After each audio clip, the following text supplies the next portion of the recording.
Welcome. Today in front of me OPPO A54s, and I'll show you how to log out from Gmail account in Gmail app on this device. So first we should go into the Gmail application, and after that click here on the right upper corner. And now you can see that we're logged in into two accounts at the same time. And now just to log out from one from these accounts, we should first log out from the Google account on our device. So how we can do that? You should click here to manage accounts on this device.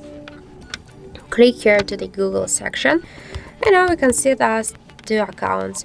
Now just to log out from the first one, for example, click here, and after that tap on the right upper corner and tap to remove account.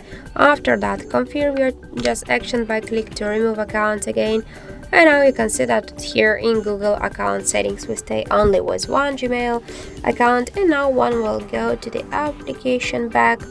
We will check and see that in application we also stay only with one Gmail account. So that's it. Thank you for watching, and if you find this video helpful, don't forget to leave a like, comment and to subscribe our channel.